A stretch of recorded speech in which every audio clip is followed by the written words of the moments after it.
ओम नमो भगवते वासुदेवाय नमः। स्वागत है आप सभी का मेरे यूट्यूब चैनल पर। आज मैं आपको बहुत ही सुंदर पाप और पुण्य और मोक्ष की सुंदर कथा सुनाऊंगा। इस कथा के श्रवण करने से हर प्रकार की मनोकामना पूरी होती है। जाने अनजाने में किए गए पापों का नाश हो जाता है। प्राचीन समय की बात है, किसी आश्रम में एक साधु रहा करता था। काफ़ी सालों से वह इसी आश्रम में रह रहा था।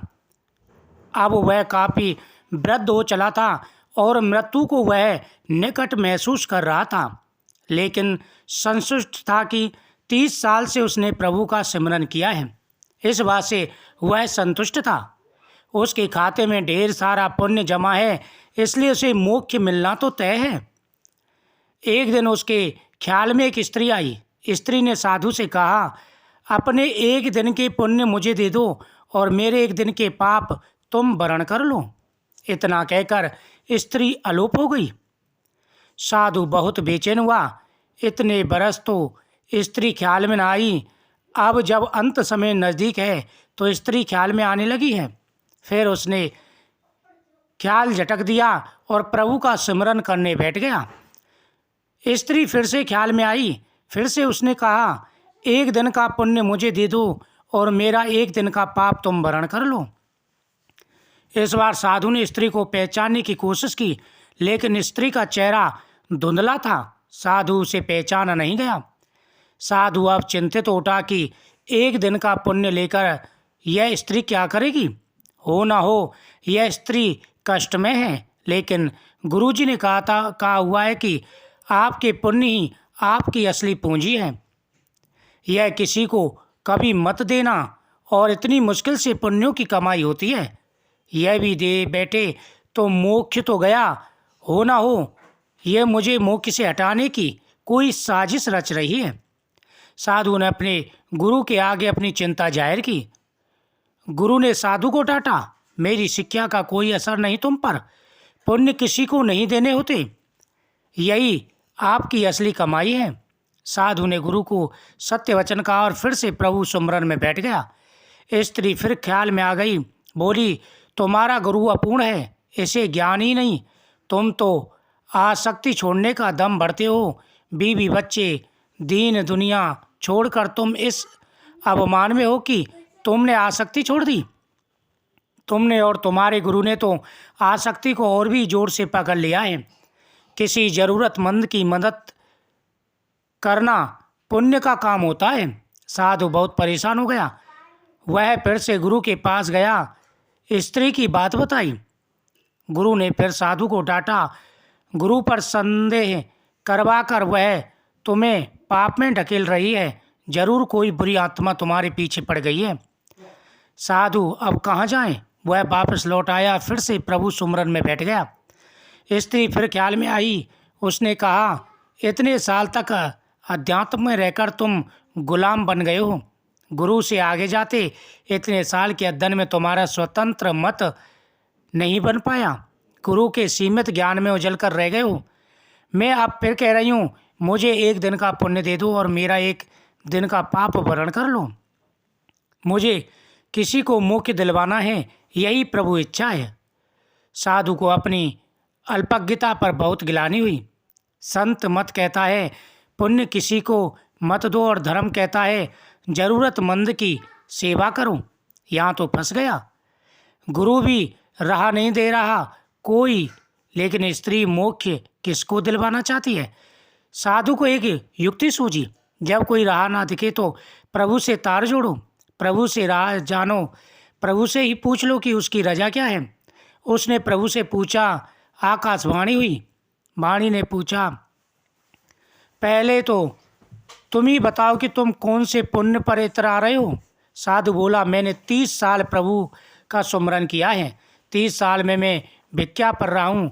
कुछ संशय नहीं, त्याग को ही जीवन माना जाता है। पत्नी बच्चे सब मैंने त्याग दिए।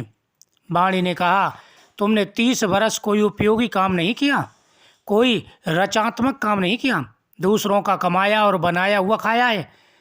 राम राम गौड़ गौड़ जपने से पुण्य कैसे इकट्ठा होता है मुझे तो नहीं पता। तुम पैसा पैसा जपते रहो तो क्या तुम्हारे बैंक में पैसे बढ़ जाएंगे? साधु बहुत हैरान हुआ, बहुत सदमे में आ गया, लेकिन हिम्मत करके उसने प्रभु से पूछा, पर वह स्त्री पुण्य क्यों मांग रही थी? प्रभु ने कहा, क्या तुम जानते हो वह स्त्री कौन है? साधु ने कहा, नहीं जानता, लेकिन जानना चाहता हूँ।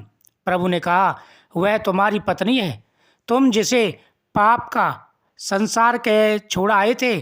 कुछ पता है वह क्या क्या करती है? साधु की आंखें फटने लगीं। उसने कहा, नहीं प्रभु, उस पत्नी के बारे में मैं नहीं जानता। प्रभु ने कहा, तो सुनो, जब तुम घर से चुपचाप निकल आए थे तब वह कई दिन तुम्हारे इंतजार में रोई। फिर एक दिन संशय खत्म हो गया और बच्चे भी भूख ने उसे तुम्हारे गम छोड़ डालने के लिए विश्वास कर दिया। उसने आंसू पोंछ दिए और नौकरी के लिए जगह जगह घूमती भटकती रही। वह इतनी पढ़ी लिखी नहीं थी कि तुम बहुत बीच राह उसे छोड़ आए थे।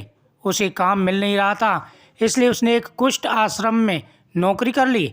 वह हर रोज़ दुख को बीमारी से बचाती है, दुखी लोगों की सेवा करती है जिन्हें लोग वहाँ त्याग जाते हैं। वह खुद को आज भी पापिन कहती है कि इसलिए उसका मर्द उसे छोड़कर चला गया। प्रभु ने आगे कहा, अब वह बेचैन है, तुम्हें लेकर उसे बहुत दिनों से आभास होने लगा है कि उसका पति मरने वाला है। वह यही चाहती है कि उसके पति को मोक्ष मिले जिसके लिए वह घर से गया था। उसने बारंबार प्रभु को अर्जी लगाई है कि प्रभु, मुझ पापिन की ज़िंदगी काम आ जाए तो ले लो, उन्हें मोक्ष जरूर देना। मैंने कहा उसे कि अपना एक दिन उसे दे दो। कहती है, मेरे खाते में पुण्य कहाँ हो तो मैं एक पल न लगाती, सारे पुण्य उन्हें दे दी थी। वह सुमरन नहीं करती, वह समझती है कि सुमरन से पुण्य मिलते हैं। मैंने उसे नहीं बताया तुम्हारे पास अथाह पुण्य जमा है, पुण्य सुमरन से नहीं आता। मैंने उसे कहा कि एक साधु है, उससे एक दिन के पुण्य मांग लो, उसने एक दिन के पाप दे दो। उसने सवाल किया, ऐसा कौन सा है जो पाप लेकर पुण्य देगा? मैंने उसे आश्वस्त किया, साधु लोग ऐसे ही होते हैं। वह औरत अपने पुण्य दे रही थी और तुम न जाने कौन से हिसाब किताब में पड़ गए। तुम तो साधु ठीक से बने भी नहीं। तुमने कभी नहीं सोचा कि पत्नी और बच्चे कैसे होंगे, लेकिन पत्नी आज भी बेचैन है कि तुम लक्ष्य को प्राप्त हो। तुम्हारी पत्नी को कुष्ठ रोग है, वह खुद मृत्यु शैया पर है, लेकिन तुम्हारे लिए मोक्ष चाह रही है। तुम सिर्फ अपने मोक्ष के लिए 30 वर्ष से हिसाब किताब में पड़े हो। साधु के बदन पर पसीने की बूंदें बहने लगीं, सांस तेज होने लगी। उसने ऊंची आवाज में चीख लगाई। साधु हड़बड़ा कर उठ बैठा, उसके माथे पर पसीना बह रहा था। उसने बाहर झांक कर देखा, सुबह होने को थी। उसने जल्दी से अपना झोला बांधा, गुरुजी के पास सामने जा खड़ा हुआ और कहने लगा, वो बोला, गुरुजी मैं घर जा रहा हूँ। गुरुजी बोले, अब घर पर क्या करने जा रहे हो? साधु बोला, धर्म सीखने। श्री राम जी कहते हैं, स्वर्ग का सपना छोड़ दो, नरक का डर छोड़ दो। कौन जाने क्या पाप क्या पुण्य है, बस किसी का दिल ना दुखे। अपने स्वार्थ के लिए बाकी सब कुदरत पर छोड़ दो। न पैसा बड़ा न पद बड़ा, मुसीबत में जो साथ खड़े वह सबसे बड़ा। इस प्रकार से उसने अपने गुरु से विदा ली और साधु अपने घर आया। आकर के अपने बीवी बच्चों की संभाल करने लगा और वहीं पर भगवान का भजन करने लगा। सत्य ही कहा है, जो व्यक्ति धर्म के रास्ते पर चलते हैं उन्हें कहीं जाने की आवश्यकता नहीं होती। जहाँ पर चाहे भगवान का भजन कर सकते हैं और पुण्य प्राप्त कर सकते हैं। इसलिए कभी भी किसी के बारे में गलत ना सोचें, हमेशा भगवान का स्मरण करते रहें और दूसरों का भला करें। इससे पुण्य अर्जित होते हैं। ओम नमो भगवते वासुदेवाय नमः।